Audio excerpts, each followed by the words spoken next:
I'm going to quickly explain the two files that I've given you and what they can be used for and the main differences between them. So let's get into that.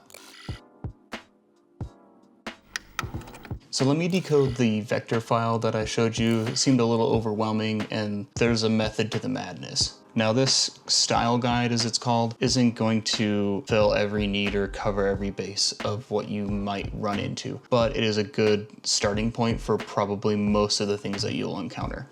But the best way to explain this style guide is when I started graphic design, I began at a custom screen print and embroidery shop. We did art and team stores for high schools all over the country. We mostly focused on the Midwest, but we also did some stuff for college teams and professional teams as well.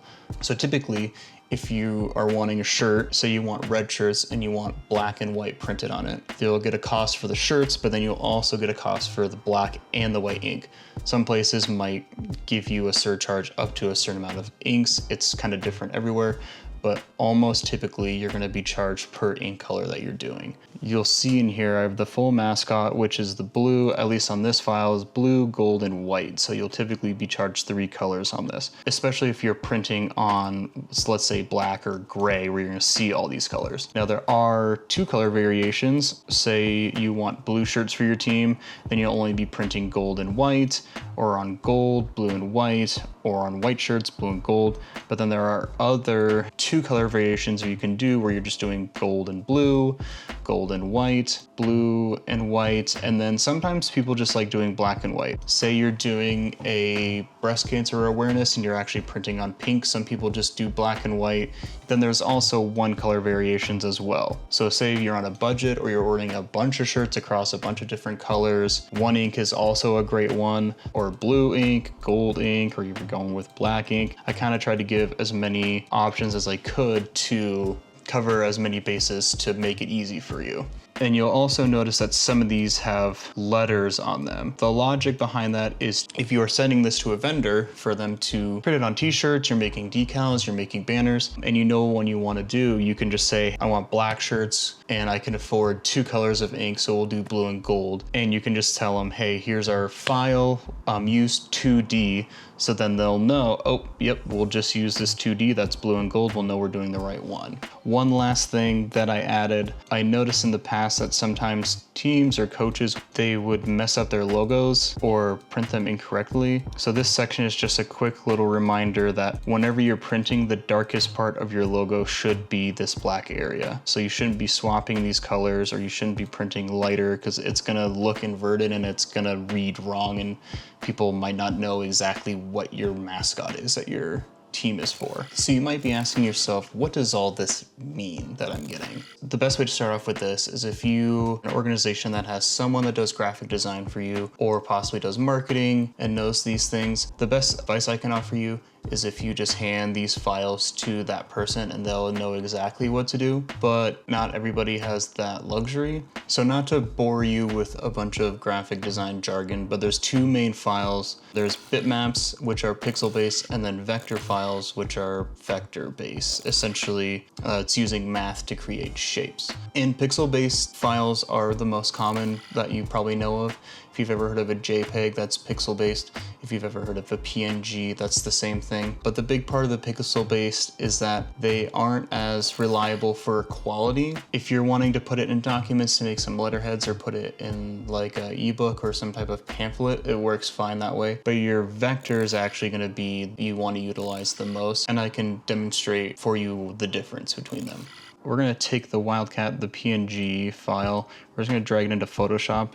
So if I zoom into Photoshop, you're going to see all these little squares, and these are the pixels. This is essentially the pixels that I'm talking about. But if I bring our PDF file into Illustrator, which is a vector-based program, you'll notice if I can get as close as I can to this and perfectly straight line every single time, no matter what.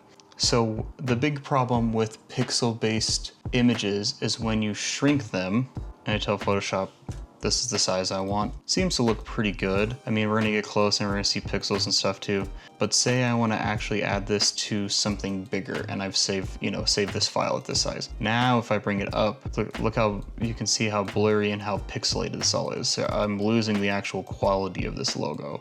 So now it's gonna look poor anywhere I do it. If you're shrinking them and resizing them, then they're gonna look really bad, or pixelated, as you probably know of. The PNG is essentially a nice file to have if you don't have the capabilities or don't have the luxury of having someone that does graphic design for your organization. So the nice thing is if you can drag and drop this file and put it into, you know, a Word file or something if you're making a little letterhead, and then you don't have to worry about saving it, or you'll just have access to it and you can just bring it into like a Word document. So the best part about vector programs is that if I take this logo that is pretty small, as you can see, I can get close, this is still a nice big line, but I can also grab this same shape, scale it up, and it's not gonna lose any of its quality or lines. So this is the best part about vector logos or vector files, and the primary reason why you're gonna use this one the most. And just as a little fun fact, if you send a vector file to a vendor, they will love you, I guarantee it. Vendors love getting vector files. It makes their life so much easier. They don't have to re-vector out, or make sure you're sending this file to your vendors and they will love you. They'll probably keep it on hand so that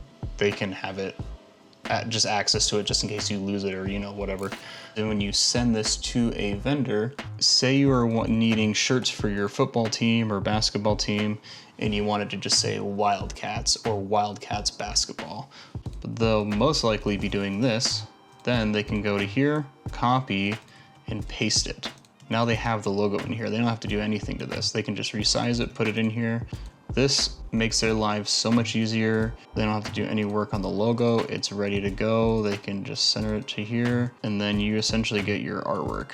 And then this will print out the exact same way every time. So it's not gonna get mixed up, it's not gonna get messed up. You'll have a consistently good looking brand logo for your team or your organization every time. It's built specifically so that it can work in screen print and embroidery. It should work pretty well. And the reason why all these lines and the logo itself is very bold is because it's very embroidery friendly. You want nice big bold colors and shapes because it stands out on the screen print, especially if you're printing on a left chest, which is usually like 3 to 3.5 inches wide. Kind of just depends on the words you have around it. I wouldn't edit the files other than the colors. It's gonna be a nice consistent look as you go forward with your team. So I think that covers about everything that I wanted to clarify in this video, kind of demystify exactly what you're getting and the benefit and the value that you get out of this purchase. Thank you guys so much for watching. I hope this was super helpful. If you have any more questions, feel free to reach out to me on the website. I'm pretty easy to reach. But again, thank you guys so much. And I can't wait to see my mascots out on the field for your team.